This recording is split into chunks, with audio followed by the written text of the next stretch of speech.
నర్సింహులపేట మండల కేంద్రంలో జరిగిన ప్రాపర్టీ దొంగలను అరెస్టు ఘట్టాలపై విజయం సాధించిన పోలీసులు ఇద్దరు దొంగలు గత కొన్ని రోజులుగా గ్రామాలలోని నివాసాలలో బంగారు నగదు దొంగతనం చేసి ప్రజలకు నష్టాన్ని కలిగిస్తున్నారు. ప్రజలు తక్షణమే కేసు నమోదు చేసి 3 రోజులలో నిందితులను అదుపులోకి తీసుకున్నారు. డిఎస్పీ కృష్ణ కిషోర్ తెలిపిన వివరాల ప్రకారం నల్లపూసల గొలుసు, చెవి కమ్మలు, రింగులు, నగదు కలిపి సుమారు 5 లక్షల రూపాయల విలువైన ప్రాపర్టీ దొంగలించారు. అదనంగా నిందితులు గతంలో పాత కక్షల కారణంగా ఓ వ్యక్తి వ్యవసాయ భూమిలో కరెంట్ షాక్ పెట్టినట్లుగా ఒప్పుకున్నారు. 3 సెల్ ఫోన్లను, ఓ కార్ మరియు ఇతర సామాన్లను పోలీసులు స్వాధీనం చేసుకున్నట్లు తెలిపారు. దాని లోపల దాదాపుగా 5 తులాల బంగారము, 1,40,000 రూపాయల నగదు స్వాధీనం చేసుకోవడం జరిగింది. దీనికి ఇద్దరు దొంగల పేర్లు గుగ్లోతు సాగర్, ఇతని వయసు 20 సంవత్సరాలు ఉంటాయి, ప్రైవేట్ జాబ్ చేస్తూ ఉంటాడు. పత్ని తాండా నరసింహపురం, బంజారా, నర్సులపేట మండల్. తర్వాత అతని ఫ్రెండ్ గుడిశాల దేవేందర్, ఇతను కూడా రామన్నగూడెం గ్రామస్తుడు, నరసింహపేట మండలం. ఇద్దరు ఫ్రెండ్స్. వీళ్ళు ఈ సంవత్సరం జనవరి 27వ తారీఖు నాడు గుగ్లోతు రామారావు అనే వ్యక్తి పత్ని తాండా అవుతుంది. ఇతని ఇంట్లో 10 రోజులకి అంతకుముందు ఒక 10 డేస్ బ్యాక్ అతను ఒక 2,33,000 రూపాయలు తీసుకొచ్చి ఇంట్లో పెట్టుకుని ఉంటే ఇంటి తాళం తీసి ఆ డబ్బుని దొంగలించినారు ఎవరో గుర్తు తెలియని వ్యక్తులు అని చెప్పేసి వాళ్ళ పిటిషన్ మీద ఒక ఎఫ్ఐఆర్ ఇష్యూ చేయడం జరిగింది. తర్వాత ఈ నెల 20వ తారీఖు నాడు సేమ్ రామన్నగూడెంలో గుడిశాల రమేష్ ఇంట్లో తను వ్యవసాయ పనుల నిమిత్తం అందరూ ఇంట్లో వెళ్ళిపోతే తాళం వేసి పెడితే ఆ తాళాలు పగలగొట్టి బీరువాలో గల 5 తులాల నల్లపూసల గొలుసు ఒకటి, 3 తులాలు కమ్మలు, 1 తులం బంగారు రింగులు, 1 తులం, మళ్ళీ 5,000 రూపాయలు దొంగ ఎవరో తెలియని వ్యక్తులు తీసుకుపోయినారు దొంగలు అని చెప్పి పిటిషన్ ఇస్తే దాని మీద కూడా ఒక ఎఫ్ఐఆర్ ఇష్యూ చేయడం జరిగింది.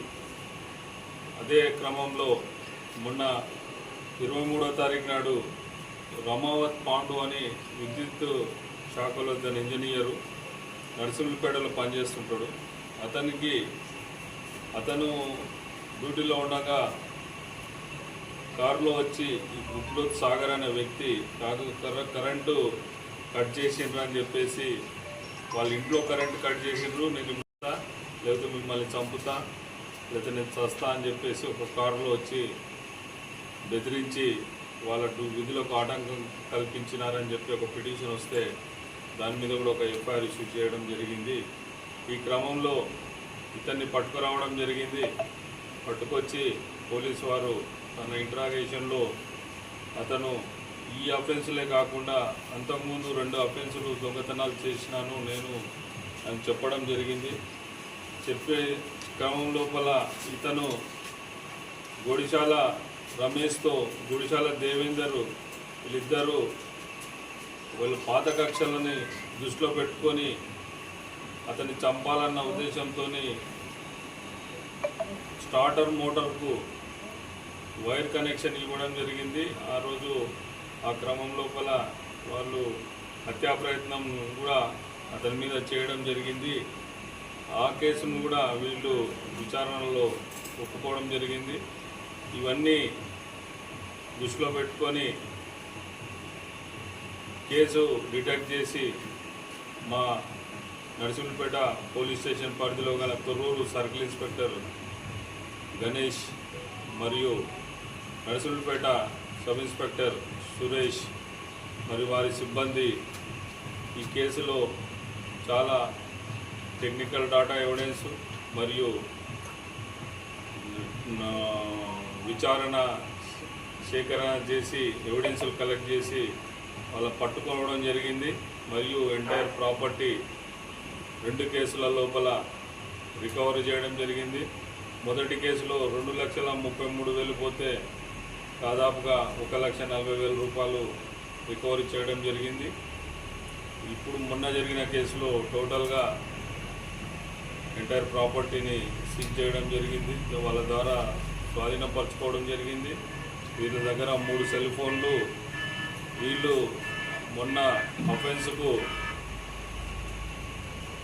కరెంట్ ఆఫీస్కి పోయి కరెంటు బంద్ చేయడానికి కారణం చేసిన కారుని సీజ్ చేయడం జరిగింది. తర్వాత వీళ్ళని ఇప్పుడు కోర్టుకు ప్రవేశపెట్టడం జరుగుతుంది.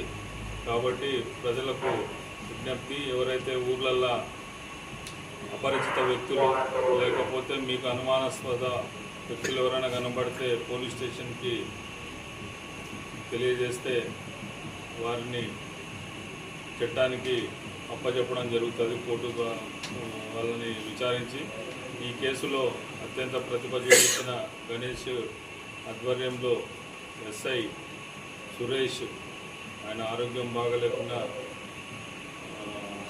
హాస్పిటల్ నుంచి వచ్చి కూడా అత్యంత ప్రతిభ కల్పించి కనపరిచి వారి సిబ్బందితోని ఈ కేసును డిటెక్ట్ చేయడం జరిగింది. వీరికి ప్రత్యేకంగా రివార్డుల గురించి మా ఉన్నతాధికారులకు సిఫార్సు చేయడం జరుగుతుంది.